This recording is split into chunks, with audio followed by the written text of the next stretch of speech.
Hello बच्चों, एक बार फिर से आपका एडू विथ होप के यूट्यूब चैनल पे बहुत बहुत स्वागत है। और आज के वीडियो में जनरली हम एग्जांपल्स करने वाले हैं ऑन डिस्टेंस फार्मूला। पिछले वीडियो में हम लोग डिस्टेंस फार्मूला को पढ़े थे कि कैसे आपका डिस्टेंस फार्मूला अप्लाई होता है। डिस्टेंस फार्मूला क्या होता है? तो दो पॉइंट के बीच की दूरी को निकालने का एक फार्मूला है डिस्टेंस फार्मूला। लेकिन आज के सेशन में उसके ऊपर हम क्वेश्चंस करेंगे। तो देखिए, जितने भी एग्जाम्पल्स मैं करवा रहा हूँ वो RS अग्रवाल से है, तो एक एक करके सारा एग्जाम्पल करवाऊंगा और डिफरेंट टाइप्स ऑफ एग्जाम्पल होंगे। ये नहीं कि अगर सेम पैटर्न पे है तो लगातार आपको सेम ही होगा, नहीं, हम डिफरेंट टाइप्स ऑफ क्वेश्चन को ज्यादा से ज्यादा कोशिश करूंगा कि एक सेशन में खत्म करवाए। तो स्टार्टिंग विथ एग्जाम्पल 1, क्वेश्चन हमारा, find the distance between the point A 7,13 and B 10,9। तो यहाँ पे देखिए दो पॉइंट दिया हुआ है, एक ए दिया हुआ और एक बी दिया हुआ है, दो पॉइंट है। तो जैसे मैं अगर यहाँ पे ग्राफ बना दूं तो मान लीजिए कि ये हमारा ग्राफ है। तो एक पॉइंट जो है, ए पॉइंट जो है, ए पॉइंट का है 7 और 13, मतलब इस क्वाड्रेंट में लाइज करेगा। तो मान लीजिए यहाँ 7 और 13 हो गया ए पॉइंट। दूसरा अब हमारा पॉइंट क्या है, बी का कोऑर्डिनेट है 10 और 9, तो ये भी किस क्वाड्रेंट में, इसी क्वाड्रेंट में लाइज करेगा। तो मान लीजिए 10 और 9, ये सेकंड हो गया। तो आपसे यहाँ का दूरी पूछ रहा है, यहाँ से यहाँ की दूरी पूछ रही है, मतलब आपसे क्या पूछ रहा है, ए बी की दूरी पूछ रही है। तो आप सिंपल सा क्या करेंगे, डिस्टेंस फार्मूला को यहाँ पे अप्लाई करेंगे। तो डिस्टेंस फार्मूला हमारा क्या था कि A B is equal to root under what, तो root under x2 minus x1 का स्क्वायर, x2 माइनस x1 का square plus y2 minus y1 का स्क्वायर। ये हमारा फॉर्मूला था जो पिछले सेशन में हम लोगों ने डिराइव किया था कि कैसे ये आता है। आप वहां से जाके देख सकते हैं।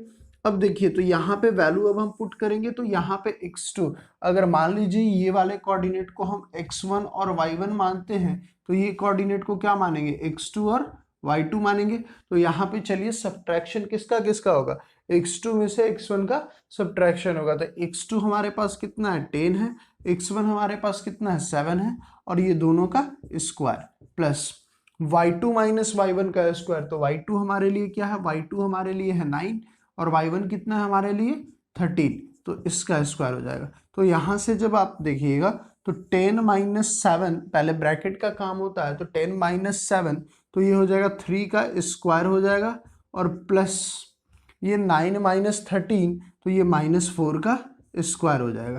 तो यहाँ पे आपको मिलेगा 9 plus 16, 9 plus 16।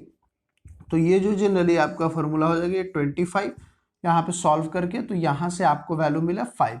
That means A B की जो वैल्यू है वो कितनी यूनिट की है, 5 यूनिट की वैल्यू है। तो बहुत ही ये कोऑर्डिनेट ज्योमेट्री सबसे इजी, और जैसा कि मैंने बताया था कि मात्र 6 मार्क्स का यहाँ से आपको क्वेश्चन आएगा और वो पूरा नंबर आपका अपना रहेगा, क्योंकि एमसीक्यू बेस्ड है तो उसमें कुछ आपको कोई प्रॉब्लम नहीं होगा। तो चलिए नेक्स्ट क्वेश्चन नंबर अब हम लोग 3 देख लेते हैं। तो एग्जाम्पल नंबर 3 है, find the distance of the point P 6, -6 from the origin. तो आपको ओरिजिन से पॉइंट P की दूरी बतानी है। तो बहुत सिंपल है। देखिए, सबसे पहले अगर हम ग्राफ यहाँ पे आपको ड्रॉ करवा ले, ग्राफ ड्रॉ करने से आपको जो क्वेश्चंस हैं वो ज़्यादा इजीली समझ में आ जाएंगे। तो देखिए यहाँ पे इसको, ये पोर्शन हमारा ओरिजिन हुआ। तो ओरिजिन कहने का क्या मतलब कि ओरिजिन होता है जिसका कोऑर्डिनेट आपका क्या होता है, 0 0 होता है। दैट मीन्स कि यहाँ पे x भी 0 होगा और y भी 0 होगा। और दूसरा पॉइंट है P जिसका कोऑर्डिनेट है 6 और -6, क्या है, 6 और -6। That means x axis positive होगा तो इधर होगा, इस y एक्सिस के इधर होगा, और -6 मतलब ये x एक्सिस के नीचे होगा। मतलब ये कौन सा क्वाड्रेंट हो जाएगा, फोर्थ क्वाड्रेंट हमारा हो जाएगा। तो मान लीजिए कि यहाँ पे ये फोर्थ क्वाड्रेंट में हमारा आ गया 6, -6 का, 6, -6 का। तो आपको क्या करना है, O से आपको इस P पॉइंट की दूरी बतानी है। क्या बतानी है, O से इस P पॉइंट की दूरी बतानी है। तो अगर हम इस P कोऑर्डिनेट को x2 और y2 मान ले और इसको x1 और y1 मान ले तो बहुत सिंपल हो जाएगा। इससे भी हम निकाल सकते हैं, या फिर ओरिजिन से आपके किसी पॉइंट की दूरी का एक फार्मूला होता है, वो फार्मूला है, और मान लीजिए कि ओरिजिन से निकाल रहे हैं यहाँ पे, तो ओपी बराबर क्या हो जाएगा, रूट अंडर x2 का x1 या जो भी आप मान लीजिए x का स्क्वायर प्लस y का स्क्वायर। तो यहां से आप आसानी से x1 यहाँ y1 मानने की जरूरत है ही नहीं, ओरिजिन आपका 0 0 हो जाएगा, तो डायरेक्ट हम इसको x और y भी मान के काम चला सकते हैं। तो यहाँ पे x और y, तो यहाँ पे x square plus y square पर वैल्यू पुट कर देंगे, आसानी से आपका आंसर आ जाएगा। तो चलिए देखते हैं ओपी की वैल्यू हमारे पास कितनी, तो x की वैल्यू हमारे पास कितनी है 6, तो 6 का स्क्वायर हो गया, और प्लस y की वैल्यू कितनी है -6 का स्क्वायर। तो यहाँ से जब हम सॉल्व करेंगे तो ये हो जाएगा 36 प्लस 36 दैट इज 72। तो अब 72 हो गया, तो ये आपको आप इसको रूट से बाहर भी निकाल के दिखा सकते हैं। तो 72 का प्राइम फैक्टराइजेशन करेंगे, 2 बार में 36, फिर 2 बार में 18, फिर 2 बार में 9, और फिर 3 बार में 3। दैट मीन्स 3 एक बाहर 1 2 बाहर, ये आपका हो गया 6√2 यूनिट।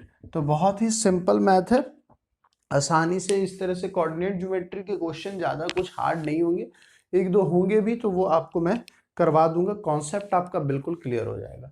तो चलिए नेक्स्ट क्वेश्चन को देखते हैं। एग्जाम्पल नंबर अब हम 4 देख लेते हैं। तो क्वेश्चन है हमारा, find the value of y for which the distance between the point a 3, -1 and b 11, y is 10 unit. तो जनरली यहाँ पे हमें निकालना क्या है, तो y की वैल्यू निकालनी है। किसकी वैल्यू निकालनी है, y की वैल्यू निकालनी है। और यहाँ पे कोऑर्डिनेट आपका दिया हुआ है 3 और -1 और 11 और y। तो चलिए हम कोऑर्डिनेट बना लेते हैं। सबसे पहले इसको इंडिकेट कर देते हैं कि किस ओरिजिन में, किस क्वाड्रेंट में ये लाई करेगा। तो a का वैल्यू है, आप देख लीजिए x कोऑर्डिनेट यहाँ पॉजिटिव है और y कोऑर्डिनेट यहाँ निगेटिव है। तो x पॉजिटिव या तो फर्स्ट क्वाड्रेंट या फिर फोर्थ क्वाड्रेंट में होगा, और निगेटिव y किस में होगा, नीचे वाले क्वाड्रेंट में। मतलब एक पॉइंट आपका यहाँ पे लाइज करेगा जिसका कोऑर्डिनेट 3 और -1 है। मान लीजिए इस पॉइंट को हम लोगों ने a मान लिया, दिया हुआ है क्वेश्चन में, मानना नहीं है। तो यहाँ पे आपका a कोऑर्डिनेट को आप इंडिकेट कर दिए। नेक्स्ट हमारा b है जिसमें 11 और y है। तो इसका मतलब देखिए 11 और y है, मतलब ये जरूरी नहीं है कि y पॉजिटिव हो सकता है या नहीं भी हो सकता है, इसको आपको ध्यान रखना। लेकिन जो दूरी है दोनों के बीच में वो कितनी है, 10 यूनिट की है। तो मान लीजिए y यहाँ पे भी लाइज कर सकता है और y नीचे भी लाइज कर सकता है। तो b पॉइंट को हम लोग अभी नहीं मानते, कहाँ पे लाइज कर रहा है ये हमें पता नहीं है। तो हम सिंपल ऐसा कर लेते हैं कि AB की दूरी, अगर हम बात करें AB की दूरी, तो AB की दूरी दे रखी है 10 यूनिट। तो AB को और क्या हम लिख सकते हैं, तो रूट अंडर x2 - x1 का स्क्वायर प्लस y2 - y1 का स्क्वायर बराबर व्हाट 10। तो ये अगर रूट इधर से हटाएंगे तो इधर क्या हो जाएगा, 10 का स्क्वायर हो जाएगा। तो रूट हटाने के लिए या तो आप स्क्वायरिंग कर दीजिए या सिंपल इधर वाला रूट इधर चला जाएगा। तो जब चला जाएगा तो x2 - x1 का स्क्वायर प्लस y2 - y1 का स्क्वायर बराबर क्या हो जाएगा, 100 हो जाएगा। ओके, क्लियर होगा। अब देखिए यहाँ पे x2 - x1, तो अगर मान लीजिए कि इसको हम x2 और y2 मानते हैं, इसे x1 y1 मानते हैं, तो चलिए देखते हैं। x2 हमारा क्या हो जाएगा, x2 हमारा क्या हो जाएगा, 11 हो जाएगा, 11 - 3 का स्क्वायर प्लस y2 हमारे पास कितना है, तो y और -1 का स्क्वायर बराबर व्हाट 100। तो यहां से देखिए कितना हो जाएगा, 11 - 3 गया तो कितना बचेगा, 8 हो जाएगा। तो 8 का स्क्वायर प्लस y + 1 का होल स्क्वायर बराबर 100। यहां से देखिए अगर हम इसको इधर भेज देते हैं इस साइड, तो ये क्या हो जाएगा, y + 1 का होल स्क्वायर बराबर 100 - 64। 8 का स्क्वायर 64 होता है, उधर जाके -64 हो जाएगा, दैट इज 36। अब यहां से देखिए, यहां से वैल्यू हमारी कितनी आई, 36 आए। तो ये जो 36 है ये किसका स्क्वायर है, तो ये 6 का स्क्वायर है। तो स्क्वायर से स्क्वायर क्या हो जाएगा, खत्म आपका हो जाएगा। स्क्वायर से स्क्वायर आप क्या कर सकते हैं, खत्म भी कर सकते हैं, या फिर आप सिंपल इस तरीके से निकालिए कि हमारे y+1 का वैल्यू कितना है, y+1 का होल स्क्वायर जो है वो आया कितना 36, तो y+1 √36 दैट इज वैल्यू आपका यहां से क्या निकाल सकते हैं, ±6। यहां से परफेक्ट स्क्वायर के हमेशा दो वैल्यू आती है, एक पॉजिटिव और एक नेगेटिव। तो अब दो केस बन जाएगा, अगर y+1 बराबर एक बार क्या करेंगे 6 मानेंगे, और y+1 बराबर एक बार क्या मानेंगे -6 मानेंगे। तो यहाँ पे y की वैल्यू 5 आ जाएगी और यहाँ से y की वैल्यू क्या आ जाएगी -7 आ जाएगी। तो देखिए अब ये पॉइंट कहाँ कहाँ लाइज कर सकता है, तो देखिए y कोऑर्डिनेट 5 है, y कोऑर्डिनेट 5 है तो 11 और 5 यहाँ पे भी लाइज कर सकता है, और एक y कोऑर्डिनेट -7 है, मतलब एक कोऑर्डिनेट आपका मान लीजिए कि यहाँ पे भी लाइज कर सकता है 11 और -7।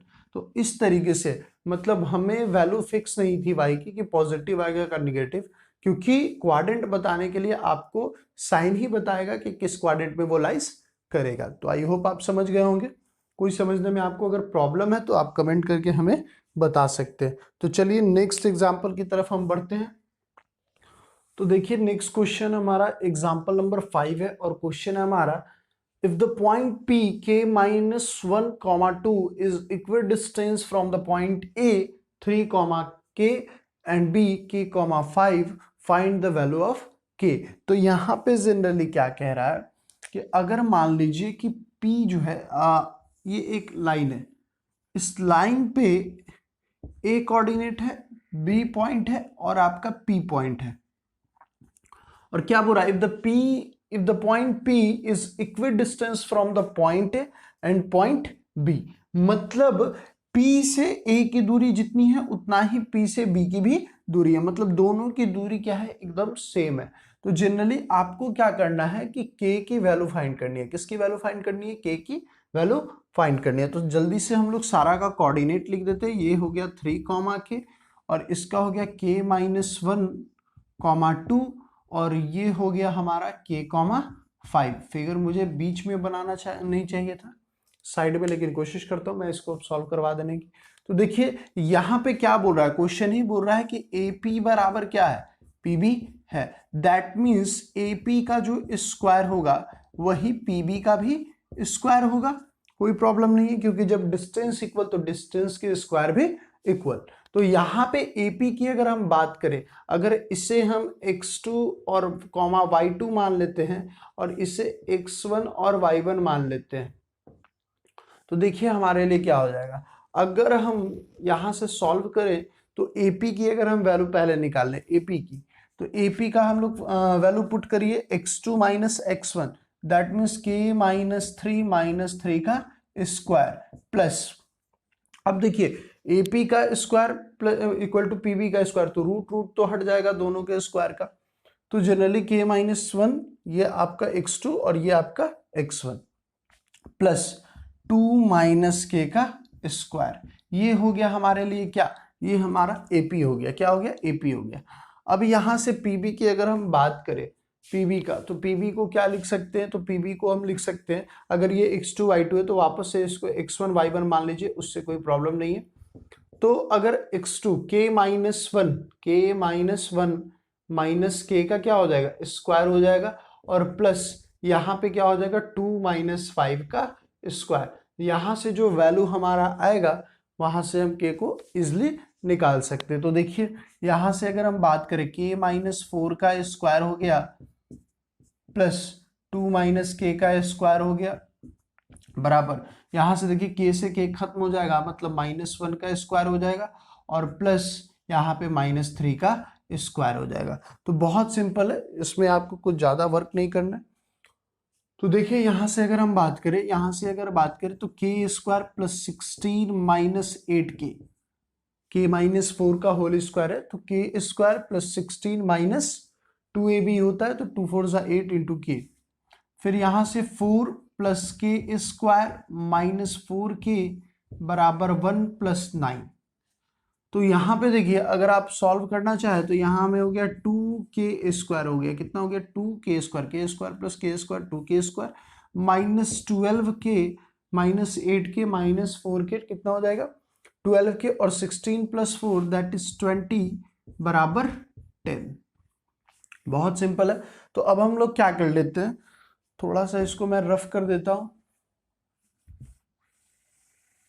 तो अब हम क्या कर सकते हैं, यहां से इस 10 को इधर ले आएंगे तो हो जाएगा 2k² - 12k + 20 - 10 बराबर 0। तो यहां से हमें वैल्यू मिला 2k² - 12k + 10 बराबर 0। अब सिंपल हम क्या कर सकते हैं, और कुछ कर सकते हैं क्या, तो हाँ, दो सब में से कॉमन ले लेंगे। तो जब दो कॉमन ले लेंगे तो बचेगा हमारे पास k² - 6k + 5 बराबर 0। तो यहां हम क्या कर सकते हैं, k², ये 2 उधर चला जाएगा तो 0, k² - 6k + 5 बराबर 0। अब यहां से आपको क्या करना पड़ेगा, इसको थोड़ा सा फैक्टराइज करना पड़ेगा।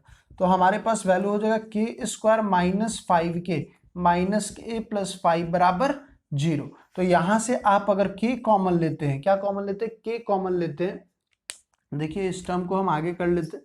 यहां से अगर हम लोग k कॉमन लेते हैं, क्या कॉमन लेते हैं, k, तो k जब कॉमन ले लेंगे तो क्या बच जाएगा, k - 5 बच जाएगा।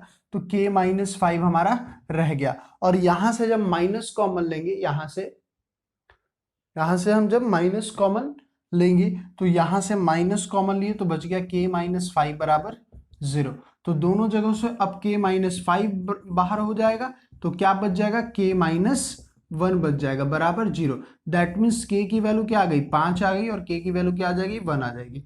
तो देखिए दो पॉइंट, अब देख लीजिए यहां से आपको क्या हो जाएगा कि दो वैल्यू मिल गई, एक आपको वैल्यू मिल गया 1 और एक वैल्यू आपको मिल गया 5। तो अगर आप कोऑर्डिनेट लिखे तो देखिए 1 में से 1 जाएगा तो 0 और 2 हो सकता है, 0 और 2 हो सकता है, या फिर 4 और 2 हो सकता है, दोनों में से कोई हो सकता है। तो जनरली इस तरीके से बाकी पॉइंट भी आप निकाल सकते हैं। तो यही एक तरीका है जिससे आप पूरी तरीके से फैक्टराइजेशन में यूज कर सकते हैं। तो थोड़ा सा जो चीजें रह गई है उसको मैं कोशिश करूंगा कि आपको दिख जाए। तो बेसिकली फैक्टराइजेशन इजी है, आप खुद से भी कर सकते हैं। तो आई होप आपको इतना क्वेश्चन समझ में आया होगा। अगर अच्छा लगे तो please like and subscribe our YouTube channel. Video को देखने के लिए बहुत बहुत आपका धन्यवाद। फिर से नेक्स्ट वीडियो में हम नए क्वेश्चन के साथ मिलेंगे, तब तक के लिए आप हमारे चैनल के साथ बने रहें।